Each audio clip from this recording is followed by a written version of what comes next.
Buenas noches, chicos. El día de hoy vamos a hablar de antihistamínicos. Este recordar que son fármacos, chicos, que se usan con bastante frecuencia, eh, debido a que quien no ha tenido al menos un resfrío. Entonces, vamos a mencionar un poco sobre eso. Em, a ver, chicos, como muestran en la imagen, los antihistamínicos, chicos, básicamente son para el uso de lo que es la rinitis alérgica, como lo vamos a ver, y de ahí la imagen de referencia.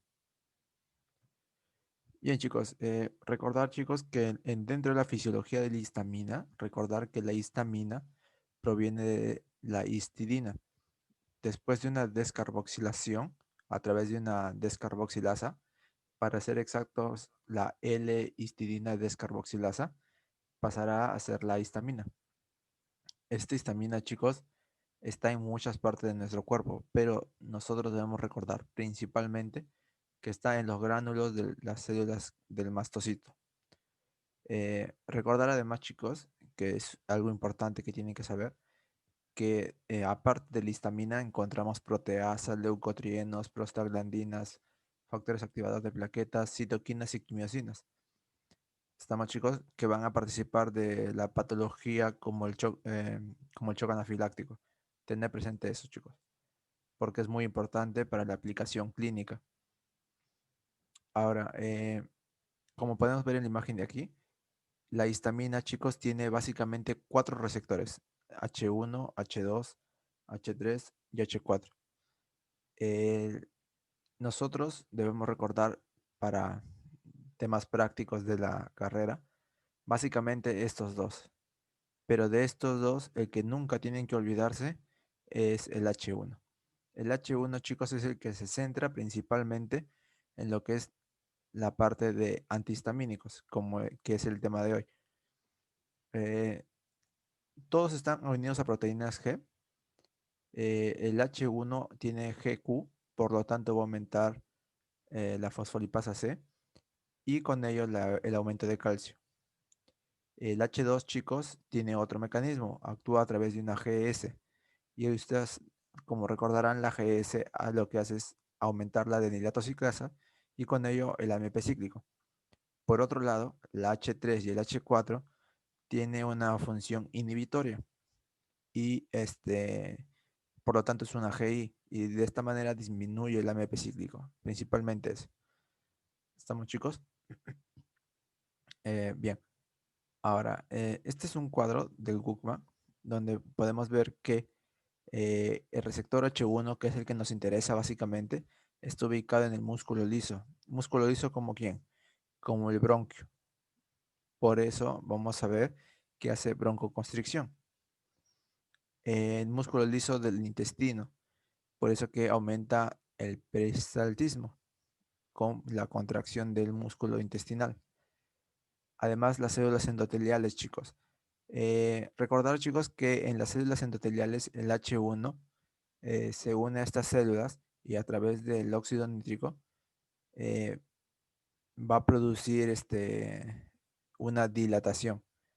Además, chicos, va a permitir una permeabilidad de los vasos. Efecto también que es potenciado por el H2, como lo vamos a ver.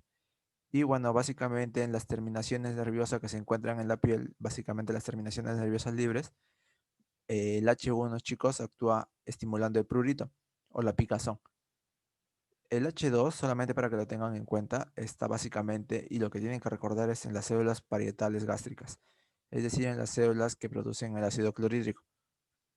Otro dato que tienen que saber y que probablemente lo vean cuando les toque asma, el tratamiento de asma, es el cromoglicato. El cromoglicato, chicos, es un estabilizador del mastocito. ¿Estamos? ¿Qué quiere decir con eso? Que es que impide la desgranulación. Es decir, se le administra cromoglicato y de esta manera no se libera la histamina, entonces no produce todos estos efectos. ¿Estamos? Ahora, chicos, dentro de su farmacodinámica, como vemos en la imagen de aquí, el receptor de la histamina, básicamente el H1, tiene dos estados: un estado inactivo y un estado activo. Eh, ¿Qué es lo que hace la histamina propiamente? La histamina ah, se une al receptor y ejecuta el estado activo de este receptor. Es decir, aumenta el GQ, que ya lo habíamos visto, y aumenta la fosfolipasa C y el aumento de calcio. Ahora, ¿qué es lo que sucede con los antihistamínicos? Los antihistamínicos, chicos, eh, no bloquean netamente la entrada de la histamina, sino que se unen al receptor en un estado inactivo y lo prolongan. Es decir, actúan como agonistas inversos. ¿Por qué? Porque existen dos estados, como lo estoy mencionando. Si es que se une el estado activo, este es un agonista normal, pero si se une el estado inactivo sería lo contrario, por eso se llama agonista inverso. Entonces, básicamente la farmacodinámica de los antihistamínicos es ser agonistas inversos. ¿Estamos? No son bloqueadores, son agonistas inversos. Ahora, como lo mencioné, básicamente tenemos que recordar la fisiopatología de los efectos que produce el receptor H1. Como podemos ver aquí en la imagen, eh, cuando nosotros administramos un antihistamínico, bloqueamos esta vía, la vía de la GQ, de la fosfolipasa C, cual, como sabemos, de la fosfolipasa C, como sabemos, se va a dividir en diacilglicerol e inositol trifosfato. Entonces va a disminuir la salida de calcio y se va a inactivar el factor nuclear kappa B. Al inhibir este factor kappa B, vamos a disminuir la presentación de antígenos. ¿Estamos, chicos? La presentación de antígenos. Además, vamos a disminuir la expresión de citoquinas proinflamatorias, interleucina 1, interleucina 6, interleucina 8. Vamos a disminuir las células de adhesión endotelial, por ejemplo, la CICAN, y los factores quimiotácticos. Eh, Ahora, las células van a estar más estabilizadas, por lo tanto no va a haber una desgranulación como tal, entonces tan fuerte, entonces vamos a poder mejorar el estado del paciente. Otro efecto es que, como ya lo mencioné, la histamina produce una vasodilatación y un aumento de la permeabilidad. Pero si bloqueamos con un antihistamínico, hay una disminución de la permeabilidad y una disminución de la vasodilatación, es decir, una vasoconstricción. Y como lo mencioné también en las terminaciones nerviosas, se disminuye la sensación, pues, ¿no? El estímulo nervioso. Y por lo tanto disminuye el prurito. Tener en cuenta eso, chicos. Y como lo mencioné, a ver, esta imagen representa básicamente el mecanismo, digámoslo de cierta manera, principal de la histamina. Si la histamina se une a un receptor H1 que se encuentra en las células endoteliales, como lo dije, produce el óxido nítrico. Eh, Esto va a difundir hacia la célula del músculo liso del vaso y va a producir una relajación. Sin embargo, si a este H1 que se encuentra en el músculo liso propiamente, cuando se encuentra en el músculo liso, recordarán que hace broncoconstricción y un aumento del peristaltismo. Entonces, cuando se une el músculo liso del vaso sanguíneo, produce vasoconstricción. ¿Estamos? Sin embargo, como el endotelio tiene una mayor afinidad, se une principalmente esto y produce la relajación. Ahora, si se produce una unión de histamina al H2 que está también en el músculo liso, se produce una relajación. ¿Estamos? Ahora, dentro de la fisiopatología de la histamina, debemos recordar la triple respuesta de Lewis, el enrojecimiento que se da en el centro de la inyección, principalmente la picadura, por así decirlo, el eritema o rubor y la roncha o el edema.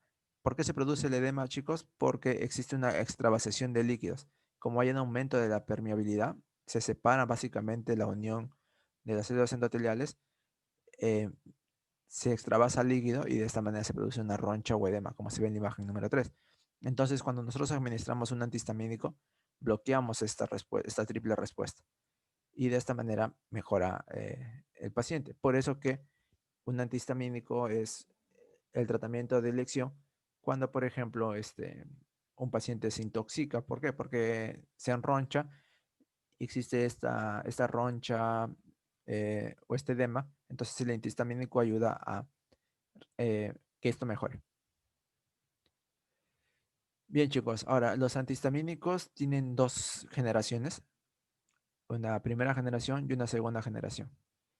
Eh, Existen muchas estructuras químicas, etonolamidas, alquilamidas, en fin, no es tan útil o rentable aprenderlo. Lo que sí, chicos, que en la primera generación ustedes tienen que saber ciertos fármacos, fármacos como la difenhidramina, el dimenhidrinato y la clorferinamina. Mientras que en la segunda generación, chicos, se deben aprender la cetiricina, la levocetiricina y la loratadina.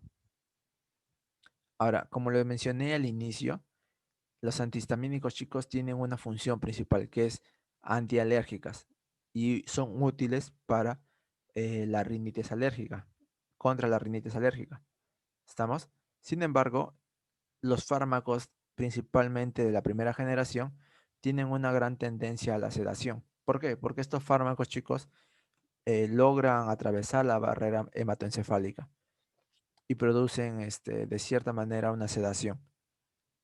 Eh, y también, debido a sus efectos colaterales, de alguna manera, decirlo, van a ser útiles también en la cinetosis, antieméticos y antivertiginosos. Entonces, vamos analizando los tres fármacos principales que le mencioné. La clorfenamina, chicos, es un medicamento muy útil contra la rinitis alérgica. Todos los medicamentos que ustedes compran en la farmacia para el paracetamol, por ejemplo, tiene clorfenamina.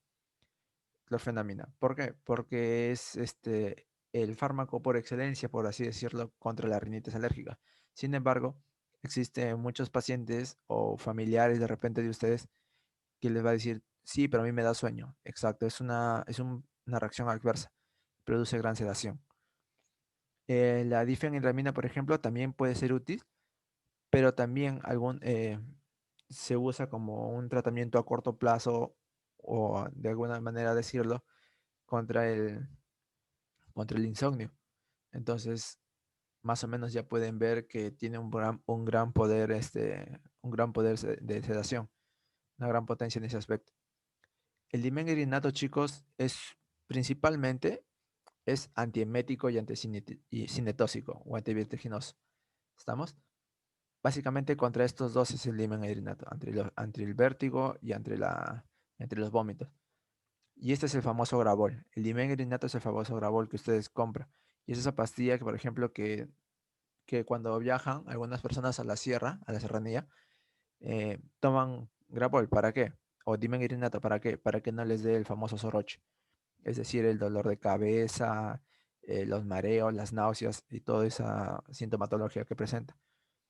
Ahora, dentro de los fármacos de la segunda generación, chicos, recordad, como ya le dije, la cetiricina, la levocetiricina y la loratadina.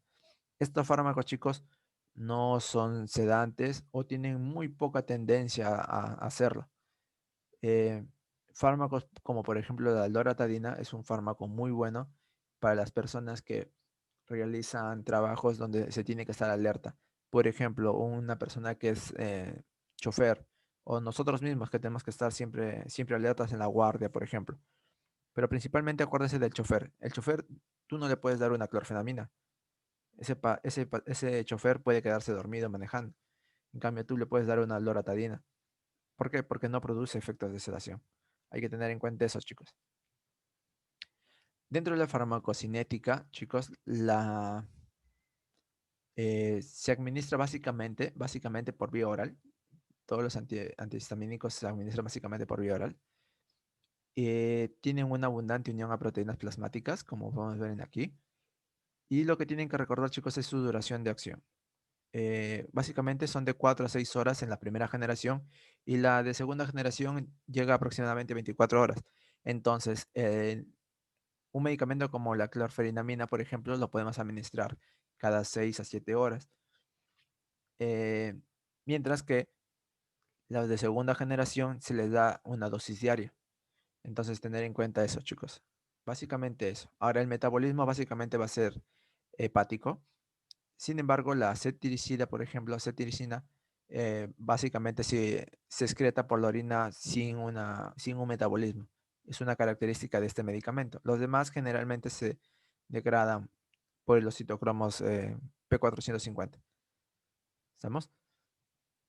Bien, chicos, entonces las reacciones adversas de estos medicamentos básicamente son porque se unen a otro tipo de receptores. Receptores como por ejemplo los de la serotonina, los alfa-adrenérgicos, los colinérgicos e incluso canales de iones en el corazón que van a hacer van a ser la complicación, la reacción adversa que es quizá más, más temida junto con un poco con los alfa-adrenérgicos. Bien, chicos, entonces los antihistamínicos al unirse al receptor antihistamínico disminuyen la inflamación alérgica, el prurito, los estornudos y la rinorrea, pero aumentan la sedación, como les dije, y aumenta el apetito. ¿Estamos?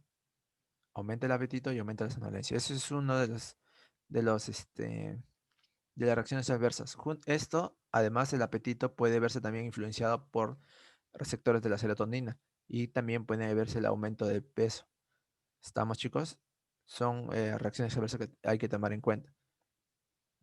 Por otro lado, si es que se les administra, chicos, en los alfa-adrenérgicos, hay que tener en cuenta que produce un aumento de la hipotensión porque estamos bloqueando los alfa-receptores. Y recuerda que los alfa-receptores, principalmente los 1, están en los vasos sanguíneos para hacer vasoconstricción. Entonces, si los inhibimos, inhibimos los alfa-adrenérgicos, va a haber una vasodilatación y por lo tanto una hipotensión. Aumento de mareos también puede haber. ¿Estamos, chicos? Entonces hay que tener más o menos en cuenta eso. Es un poquito complicado de entenderlo, ya que, por ejemplo, el dimegrinato era contra los mareos, pero no, aquí, chicos, hay que recordar que es por una reacción adversa con los alfa-adrenérgicos. Y puede haber una taquicardia refleja. ¿Por qué? Porque existe una hipotensión. El cuerpo, para mantener la presión arterial, lo que hace es aumentar el otro detalle, es decir, la frecuencia cardíaca. Entonces, es una taquicardia refleja. Si es que vamos a un estímulo colinérgico, es decir, parasimpático, va a haber un aumento de la sequedad de la boca. ¿Estamos, chicos? Va a haber una retención ordinaria y una taquicardia sinusal. ¿Por qué? Porque estamos inhibiendo al parasimpático, es decir, al vago, que hacía bradicardia. Entonces, si inhibimos a ese estimulador de bradicardia, va a haber una taquicardia. Recordar estos, chicos, la retención urinaria y la sequedad de la boca. Y recordar que en el corazón básicamente aumentaban el intervalo QT y daban las arritmias ventriculares, por ejemplo, la taquicardia ventricular, y que conllevaba finalmente una fibrilación ventricular. Entonces, y que puede ser mortal. Entonces hay que recordar estas acciones, chicos. ¿Estamos? Básicamente sería eso, los antihistamínicos. Ahora, chicos, recordar que, por ejemplo, en un choque anafiláctico, lo que ustedes tienen que administrar primero es adrenalina. ¿Y por qué? Regresemos a la primera diapositiva. Como les mencioné, en la adrenalina, ustedes saben que la adrenalina va a ser una vasoconstricción, por lo tanto va a aumentar la presión arterial. Eh, por ejemplo, va a ir para combatir la hipotensión que se da en el choque anafiláctico. ¿Qué más? Eh, ustedes saben que la adrenalina eh, se va a unir a los receptores del músculo liso bronquial y va a producir una broncodilatación. Entonces, inhibe a la broncoconstricción que se da por la histamina. Y entonces, ¿por qué no le metemos un antihistamínico? Ah, porque chicos, ustedes tienen que ver, como les dije al inicio, que si ustedes administran la histamina, bloquean solamente esto, pero dejan libre todo esto. Entonces, no sería tan útil. Principalmente debemos administrarle una dosis de epinefrina o adrenalina y de esta manera combatimos todo esto, chicos. ¿Estamos? Tener en cuenta esos detalles.